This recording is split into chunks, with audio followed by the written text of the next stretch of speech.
In this video, we will show the proper way to apply ZYP Coatings BN Lubricoat Blue ZV onto metal using a sprayer. BN Lubricoat Blue ZV is a high-quality boron nitride coating commonly used as a release agent for molten aluminum. It is critical to use the proper equipment when spraying ZYP Coatings paints. We recommend DeVilbiss JGA 510 704 FF hand spray gun, which is pressure fed. The key thing here is the air tip needle, which is also called the nozzle.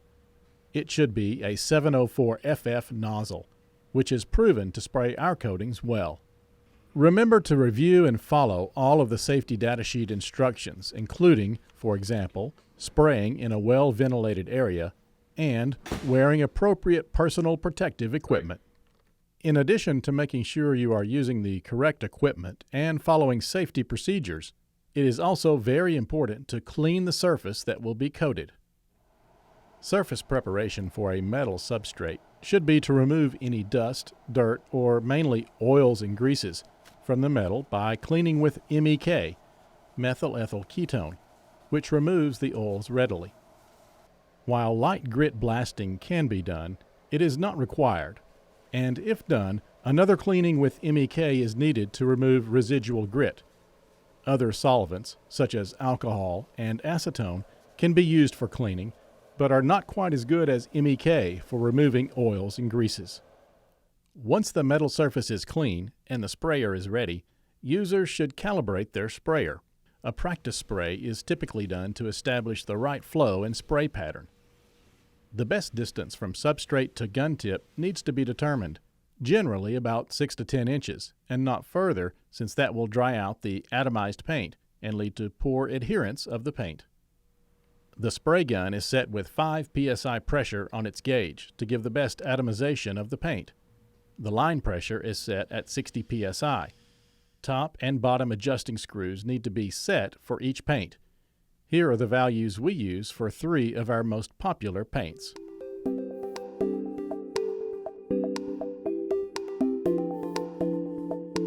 We will now demonstrate a typical spray application of BN Lubricoat Blue ZV onto a metal substrate. Note that the metal sheet is placed onto a heated ceramic insulating board to allow it to retain the heat longer as it is being sprayed. After removal from the dryer, the board and metal sheet are set at about 30 degrees tilt from vertical. Heating the metal in a dryer to 150 to 200 C, or about 300 to 400 F, is ideal for making the atomized boron nitride spray adhere well and dry quickly. We say it makes the spraying very forgiving. This stainless sheet is being sprayed with undiluted BN Lubricoat Blue ZV, which is the most commonly recommended paint for metals. Other BN paints can also work well when sprayed onto heated surfaces like 150 to 200 C. The paint does not need to be diluted since it thins out when going through the nozzle due to its thixotropic nature. However, the paint should be uniformly dispersed before putting it into the pressure feed cup. All parts of the spray gun should be clean before and after using it. If diluting the paint for some reason, it is preferred to always use distilled or demineralized water, since these have a neutral pH of 7 that will not affect the coatings.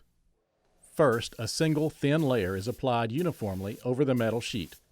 Generally, this thickness is 1 to 2 mils or 1 to 2 thousandths of an inch in thickness, which is a good layer for thermal cycling.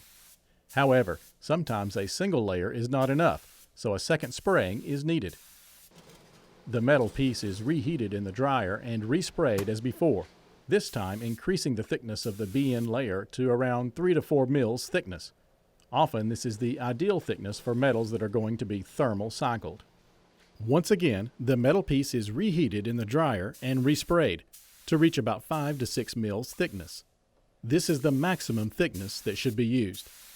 And even with this thickness, there may be concern that the thermal expansion differences of the metal and BN coating will cause delamination or peeling and flaking on cool down from the use temperature.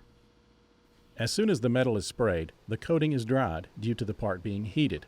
Thus, the coated part can be immediately put into its use environment, that is, a furnace, and heated up to the desired use temperature, generally up to 1000 C or 1832 F in air environments.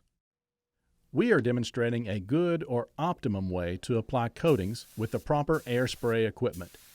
When the coating equipment and procedures are not followed, coatings with reduced performance in the field often result. We hope that this video will be a useful guide for our customers. Visit our website at www.zypcoatings.com or contact ZYP Coatings Customer Service if you have questions regarding this video or our products.